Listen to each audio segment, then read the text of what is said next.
Now this is a very strange tale, even for me. It was about probably 35 years ago, I think. And sorry. Yeah.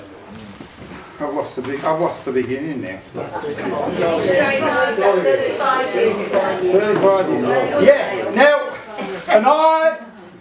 it was a Saturday dinner time and I was in the pub. There's nothing strange about that. But I wasn't feeling comfortable. I've got a guilty conscience. Yeah, well, the reason for this is, ever since we moved into our house, I hadn't got round to doing the garden. And it was a wilderness. It was a jungle. And I promised Pamela that I'd make a start on it that weekend. So when my mate says to me, "One more for the road then, Ron," I said, "No, I've got to go back. I've got to make a start on the garden." He says, "What you need is a goat." I said, "A goat?" He said, "Yeah." So he called another round, and over, well, another few rounds, he sort of extolled the virtues of having a goat. See, apparently they'll eat anything.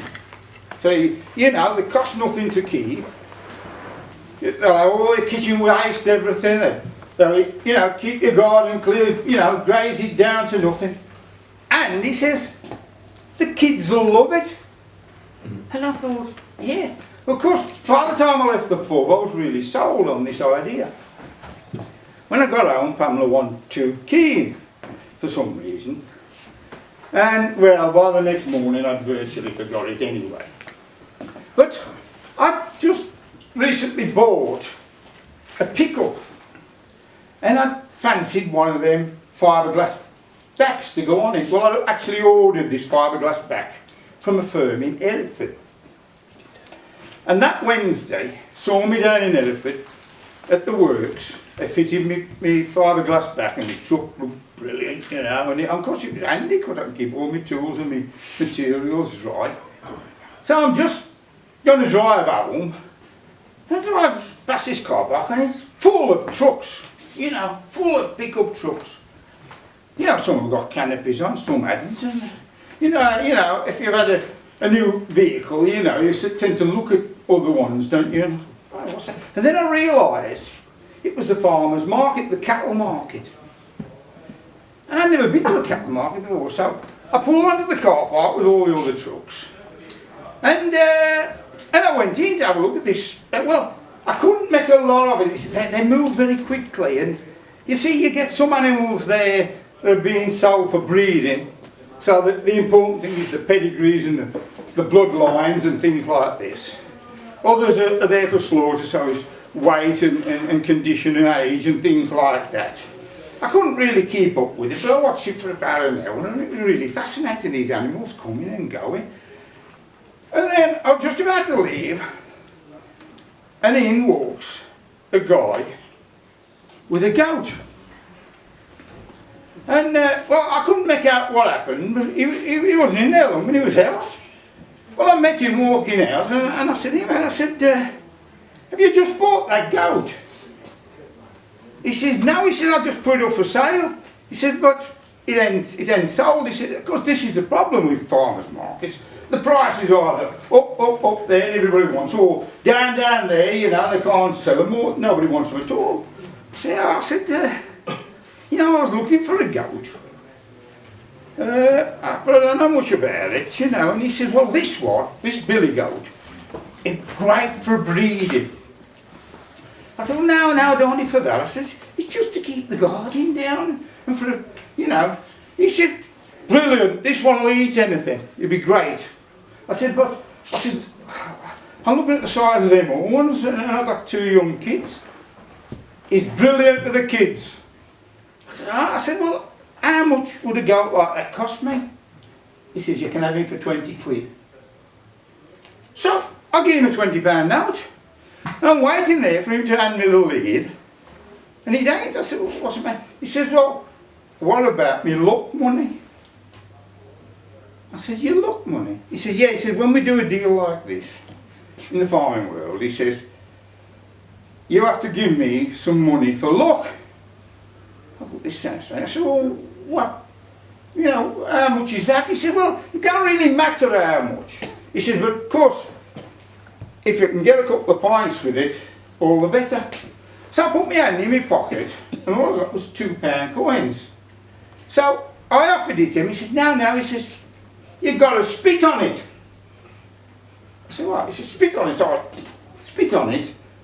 And I went to hand it and I thought, well, it's a bit rude, isn't it, to hand somebody something you spit on. So I went for my hand. He said, no, that's it.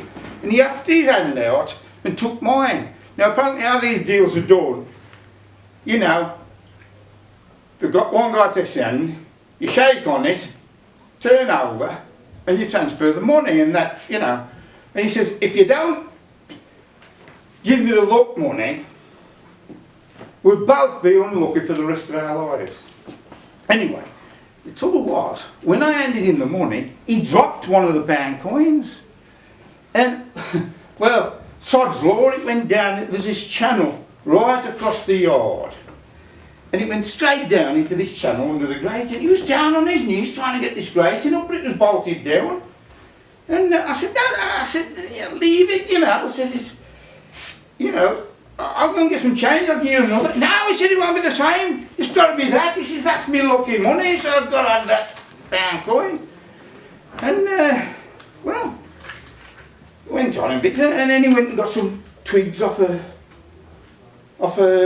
little bush, and he was trying to pick them up with, well, you know what twigs are like, they ain't straight, and you know.